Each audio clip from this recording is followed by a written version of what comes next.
We have here some statistics for three investments project, project A, B, and C, and we are given the initial costs and the cash flows.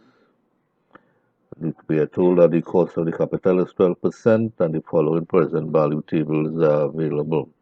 Uh, Present value statement table, and the column that we'd be interested in is the 12% column here, and the years here that we have the project for. First one is 3 years, the next one is 5 years, and then the other one is 8 years. Okay, so we'll be looking at this column here, our present value table. Compute for each of the following the payback period for each investment project. Then we are required the net present value for each project. Then we are to rank two investment projects based on the three measures in E to I. And there's something wrong with this part of the question here. I still attempted to answer it though, because you have three investment projects really, and two measures, the payback period and the net present value given here. Right? Part C, assume that investment project B involves the installation of equipment that will drastically reduce the emission of harmful gases from the company's manufacturing plant. This plant is located in a pollution-ravaged city where the employment rate is higher than the national average. Briefly describe four non-financial benefits that may accrue to Georgetown Company if it decides to proceed from the investment in Project B. Okay, that is a total of 35 marks. Okay, we will get right into it. Payback period for E. When we are looking at annuity for the returns, we can use the formula, the initial cost divided by the annual return, and we'll get the number of years, 2.4 years or 2 years and 4 months. However, if we have irregular annual payments, we cannot use this formula. Okay? In this case, for project A, we had 90,000 for the first 3 years, so we could take the 90,000 as an average and divide this. If we have irregular payments, then you have to check through each one of the 3 years and see when the payment is made. Part B would be 227,488 divided by 60,000, and we will get 3.8 years or 3 years and 9 months. And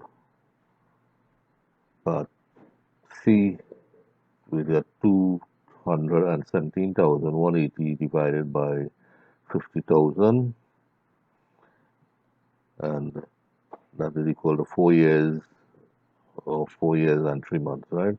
Um, I forgot the fraction, to put in the fraction. Yeah, okay. With the present value tables, and I said we focusing on the 12% column, right? The first item in there would be the discount factor for one of, of one, which is the initial cost at the beginning of the first year, which would be year zero. All right, then we have at the end of the first year, you are collecting your first annuity. Now, when you are dealing with an annuity, the if it's for 3 years and the annuity is the same amount, right? That's what an annuity means, is the same amount each year. If it's different, then it's not an annuity. First one is 90, thousand, so we can add the three figures together and multiply it by 90 instead of multiplying out each one. Okay, can do the same thing for the next one over 5. So what I will be doing in this exercise is not using a table for each one of them, but just adding them and multiplying them out. Okay, so let's get into it. For E,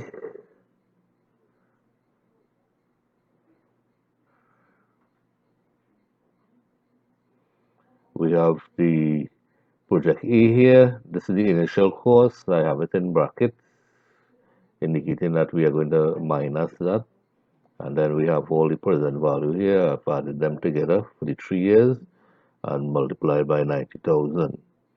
All right. Like I said, we could also multiply each one by 90,000 and then add them together.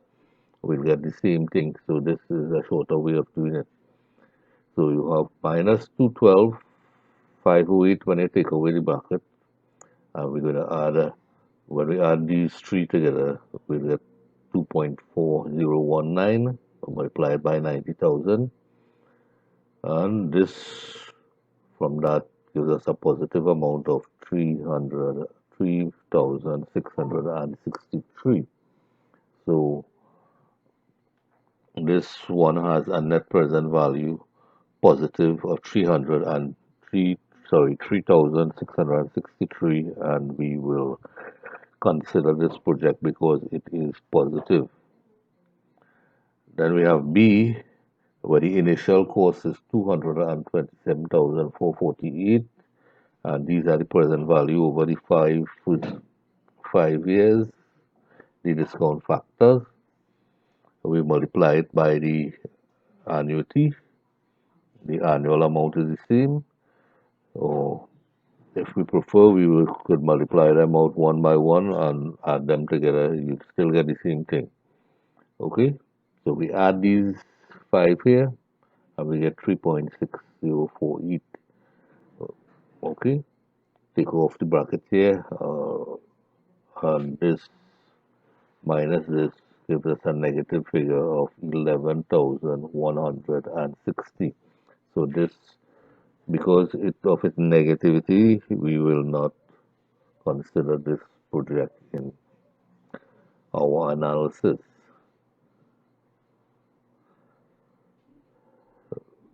Investment C, project C, we do the same thing.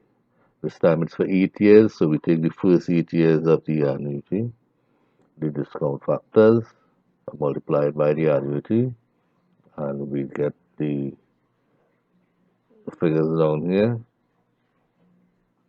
We get a positive return of 31,200. Now, if all things remain the same, you would be choosing project C here, right? But all things are not usually the same, and you will have to rank these and take into consideration your other factors before you choose. And like I said, this problem, the question was stated incorrectly. Right, we look first at project A. This has the shortest BPP of 2 years and a positive NPV and should be in consideration because of the positive NPV, and also it has the shortest payback period of 2 years and some months. Project B has a payback period of 3 years. It is longer than that of Project E, and it also has a negative NPV. It should not be an option on the basis of the two appraisal methods or the two measures that we are taken into consideration. And then we have Project C has a payback period of 4 years and 4 months, and which is almost twice the size of twice the length of Project A up here. But it also has a positive NPV. It should be considered Okay, but if you're going to rank, you're going to be ranking between Project C and Project A, and Project A would be ranked first, and Project C would be ranked second. Project B should be third in the ranking. A choice would be made between A and C, taking into consideration all the other relevant factors. All right. So, okay, the relevant factors here would be the two appraisal methods that we are given.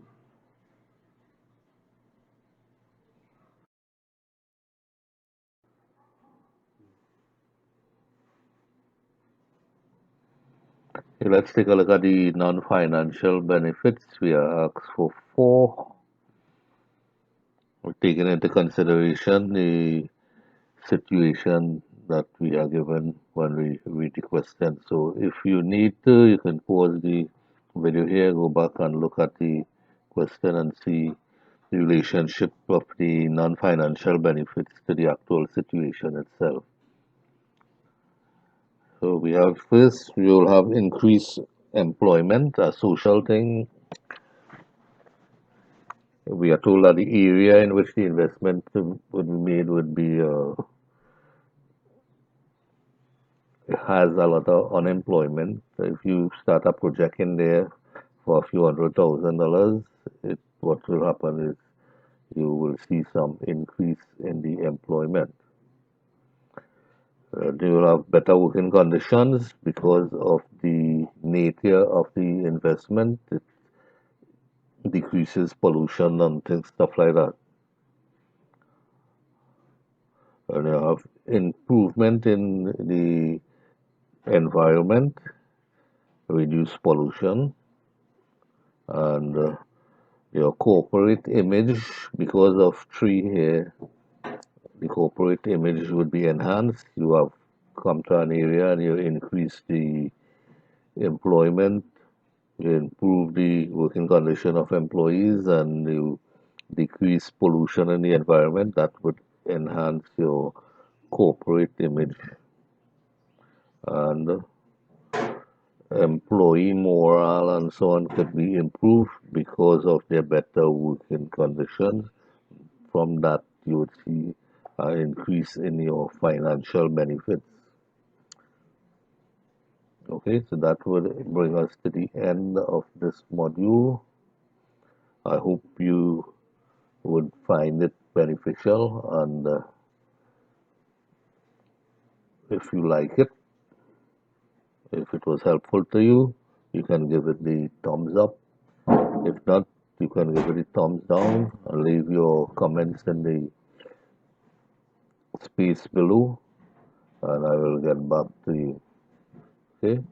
In the meantime, I will see you in the next video.